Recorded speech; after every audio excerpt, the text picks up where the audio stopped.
안녕하세요. 매일 아침 말씀 묵상에 오신 여러분을 진심으로 환영합니다. 5월 9일 일요일 독수리 날개로 오늘부터 제7과 시내산에서의 언약이 시작되겠습니다.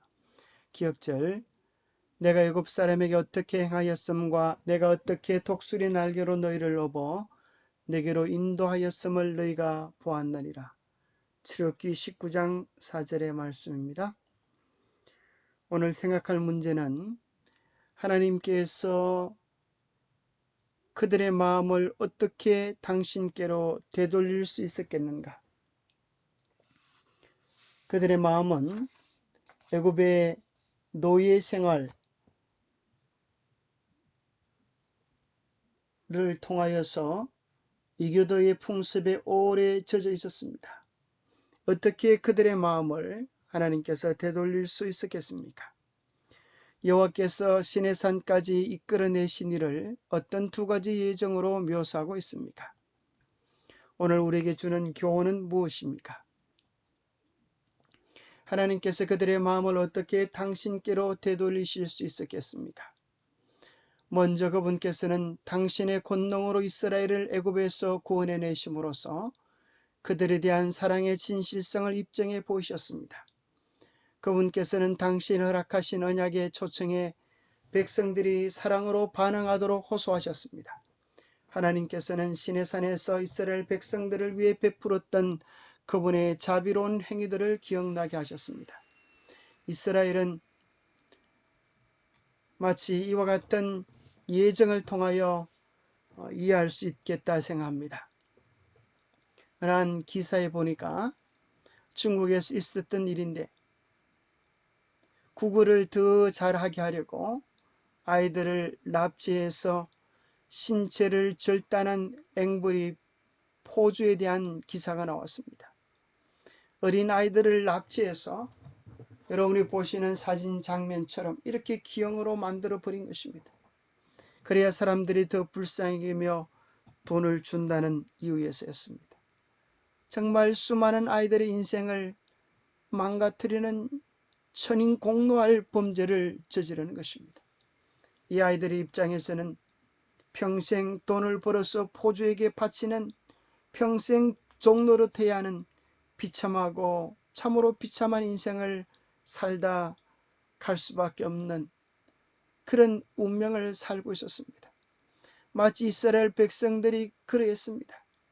평생 애굽 사람들의 노예가 되어서 일을 하지 않으면 채찍에 맞고 끊임없이 고통과 고문과 어려움 속에서 죽지 못하게 살아가는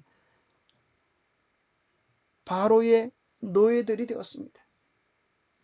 오늘 우리의 삶은 어떠합니까? 무더운 여름날 무거운 지게를 짊어지고 있는 아저씨에게 물어봅니다. 아저씨 좀 쉬었다 일하시지 왜 그렇게 열심히 일을 하세요? 그렇게 물어보면 이 아저씨는 이렇게 이야기할 것입니다. 누군들 쉴 줄 몰라서 그렇게 쉬지 않는 줄 아시오. 일을 열심히 해야 돈이라도 한 푼 벌 거 아니요. 아저씨 그 돈 벌어 뭐하게요? 허허 이 사람 보게나 돈을 열심히 벌어야 밥이라도 먹고 살지 않겠나? 아저씨 그 밥 먹으면 뭐하게요? 밥을 먹어야 또 힘을 내서 일하러 가지 않겠나? 평생 일돈밥의 노예가 되어서 행복할 줄 알고 살아가는데 그 마지막은 안타깝게도 사망으로 가는 길이었습니다. 인생이 마치 평생을 수고하지만 결국은 피라밋이라고 하는 우둠을 만들어 놓고 사라지는 인생처럼 우리 인생이 하나님의 도우심이 없을 때 죄의 노예, 고생의 노예, 슬픔의 노예가 되었습니다. 그러나 주님은 우리를 이러한 운명에서 건져내어 주셔서 구원의 삶, 영생의 삶, 새로운 삶을 살게 하셔서 당신의 영원한 사랑을 우리에게 고백해 주시는 것입니다. 여호와께서 시내산까지 끌어내신 일을 어떤 두 가지 예정으로 묘사하고 있습니까? 첫 번째는 내가 애굽 사람에게 어떻게 행하였음과 내가 어떻게 독수리 날개로 너희를 업어 내게로 인도하였음을 너희가 보았느니라. 여호와께서 그를 황무지에서 짐승이 부르짖는 광야에서 만나시고 호위하시며 보호하시며 자기의 눈동자같이 지키셨다고 말씀하십니다. 이 그림을 잘 보십시오. 독수리가 가시를 이용하여 집을 짓습니다. 그러다가 이제 이 새끼가 날아갈 수 있을 만한 크기가 되어지면 날개를 너풀거려서 부드러운 틀을 다 떨쳐버리면 가시가 이 새끼를 찌르는 것입니다. 그 속에 그러면 이제 이 새끼는 아이고 우리 엄마가 미쳤나벼, 왜 이렇게 나를 힘들게 괴롭게 하는지 모르겠어, 그러면서 띠뚱거리면서 이 둥지를 나오게 되었습니다. 그러나 아직 날지 못하는 이 새는 어떻게 될까요? 끊임없이 벼랑으로 떨어질 수밖에 없습니다. 그러나 떨어져 죽을까요? 그렇지 않습니다. 그를 받는 어미새의 날개가 준비되어 있는 것입니다. 어떤 사람이 그림을 그려놓은 이 독수리 둥지를 가만히 살펴보면 이런 모양입니다. 독수리 둥지를 돌려보니까 우리를 위하여 가시관을 쓰신 예수님의 모습을 이렇게 발견하게 되어집니다. 우리의 모든 고난, 우리의 모든 저주를 주님께서 대신 받으시고 우리를 위하여 당신의 축복을 준비해 놓으셨습니다. 그래서 이제 독수리 새끼가 떨어져서 바위에 부딪혀 머리가 깨어질만 하면 어머니는 날개를 펴서 새끼를 받으며 그의 날개 위에 그것을 엎는 것 같이 여호와께서 홀로 그를 인도하셨고 그와 함께한 다른 신이 없었다고 말씀하십니다. 하나님께서 귀하고 놀라운 섭리로 우리 인생을 어려울 때마다 힘들 때마다 보이지 않는 놀라운 섭리로 우리를 보호하시고 인도하셨던 독수리 날개로 안으시는 것 같은 은혜를 우리 인생 속에서 얼마나 많이 경험해 보셨습니까?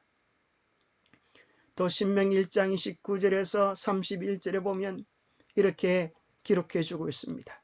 내가 너희에게 말하기를 그들을 무서워하지 말라, 두려워하지 말라. 너희보다 먼저 가시는 너희의 하나님 여호와께서 애굽에서 너희를 위하여 너희 목전에서 모든 일을 행하신 것 같이 이제도 너희를 위하여 싸우실 것이며 광야에서도 너희가 당하였거니와 사람이 자기의 아들을 아는 것 같이 너희 하나님 여호와께서 너희가 걸어온 길에서 너희를 안아사 이곳까지 이르게 하셨느니라. 이스라엘이 어렸을 때에 내가 사랑하여 내 아들을 애굽에서 불러내었거늘. 하나님께서 우리를 사랑하시고 인도하신 그 섭리를 마치 그의 부모가 그 아이를 품에 안고 인도하신 것처럼 우리를 그렇게 인도해 오셨다고 말씀하시는 것입니다. 이스라엘 백성을 상처 입지 아니하도록 우리 주님께서 품에 안으셔서 인도해 오셨다는 것입니다. 그것은 마치 우리가 잘 아는 모래 위에 발자국이라고 하는 시를 연상케 합니다. 어떤 사람이 꿈에 자기 인생이 그런 발자국을 보았습니다. 발자국은 두 개였습니다. 하나는 나의 발자국, 하나는 주님의 발자국. 그런데 깜짝 놀랄 일은 힘들고 어려운 고난의 때에 발자국은 하나밖에 보이지 않았습니다. 그래서 그는 하나님께 울부짖으며 말했습니다. 주님, 제가 당신을 따르기로 했을 때 당신은 저와 항상 함께 하신다고 약속하셨잖아요. 그러나 보세요. 제가 주님을 가장 필요로 했던 그때 거기에는 한 쌍의 발자국밖에 없었습니다. 주님은 저를 떠나 계셨나요? 주님께서 대답하셨네. 나의 귀하고 소중한 아이여, 나는 너를 사랑하였고 너를 조금도 떠나지 않았단다. 너의 시련의 때, 고통의 때에도 네가 본 오직 한 쌍의 발자국, 그것은 너의 발자국이 아니라 나의 발자국이었느니라. 그때 내가 너를 등에 업고 그런도라. 우리 주님께서 그 고난의 때에 우리의 삶이 상처 입지 않도록 우리를 품에 안으시고 등에 업으시며 주님께서 친히 그 고난의 가시밭길을 걸어 오신 것입니다. 이 예정들은 하나님께서 우리의 무력함을 잘 알고 계신다는 사실과 우리를 얼마나 사랑하시는지를 묘사해 주시는 예정입니다. 우리를 아들처럼, 우리를 눈동자처럼 여기시는 그 귀하고 놀라운 사랑 말입니다.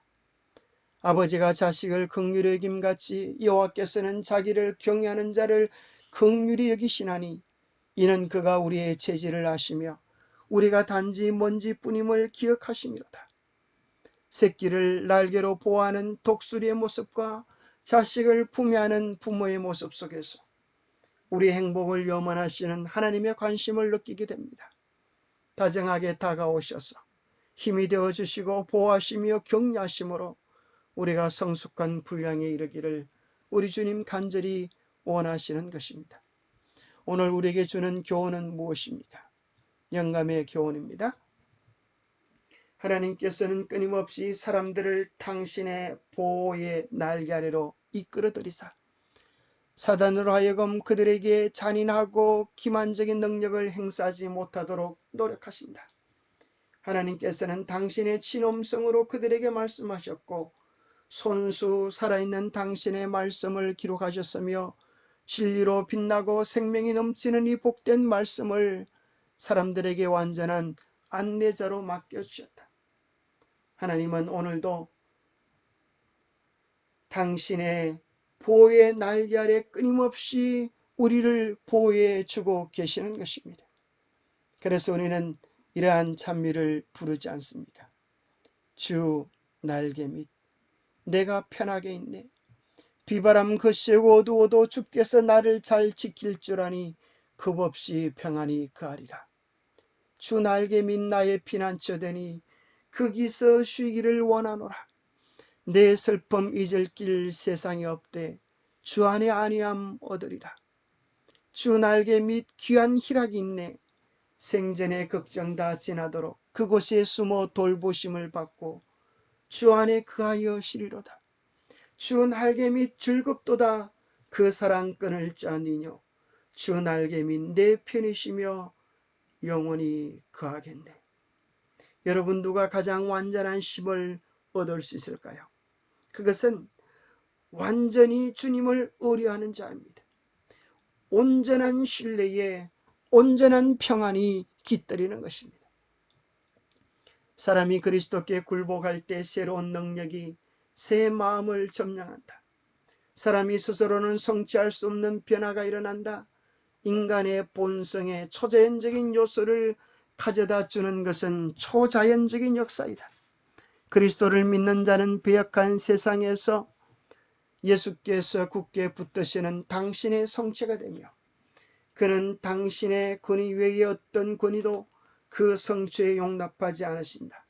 이와 같이 하늘의 능력으로 채워진 영혼은 사단의 공격에 난공불락이 된다. 그리스도께 자를 굴복하는 사람은 사단의 어떤 불화살에도 요동하지 않는 난공불락이 되게 될 것입니다. 우리는 무지하고 연약하지만 참된 지혜자이신, 참된 인도자이신 주님께 도움을 구할 때 우리는 온전한 평화, 온전한 힘을 얻게 됩니다. 잠언 3장 5절 6절에 약속하십니다. 너는 마음을 다하여 여호와를 신뢰하라. 내 명철을 의지하지 말라. 너는 범사의 그를 인정하라. 그리하면 내 길을 지도하시리라. 무슨 일을 하든지 마음을 다하여 여호와를 신뢰하십시오. 그것은 여호와께 여쭙는다는 말입니다. 여호와께 여쭙고 우리의 명철을 의지하지 말고 범사의 그를 인정하면 주님께서 우리를 온전히 인도해 주실 것입니다. 독수리 날개 아래 보호하시는 그 놀라운 하나님의 인도하심, 하나님의 날개 아래 인도하시는 그 하나님의 인도하심과 섭리를 맛보는 오늘 하루의 삶, 평생이 되게 되기를 간절히 간구합니다. 기도하겠습니다.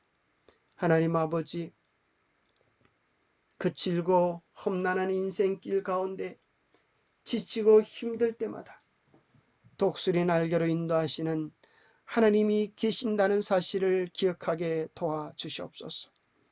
이스라엘 백성들을 그 험난한 세상 가운데서 건져주셨듯 우리를 죄악 가운데서 멸망 가운데서 건져내어 주셔서 당신의 자녀 삼아주심을 인하여 감사합니다. 그 놀라운 하나님의 사랑 인도하심을 기억하고 하루하루 하나님 앞에 우리의 삶을 맡기며 하나님의 뜻에 충성하며 기쁨으로 살아갈 수 있도록 도와주시옵소서. 매일매일 하나님의 뜻을 여쭙고 하나님의 인도하심을 따라 살아가는 우리 모두의 삶이 되도록 축복하여 주시옵기를 우리 주 예수 그리스도로 모자하여 간절히 간구하옵나이다. 감사합니다. 하나님의 날개 안에 하나님의 보호하시는 품 안에서 기쁨과 쉼과 평강을 누리는 복된 이날 하루 되시기를 간절히 바랍니다. 감사합니다.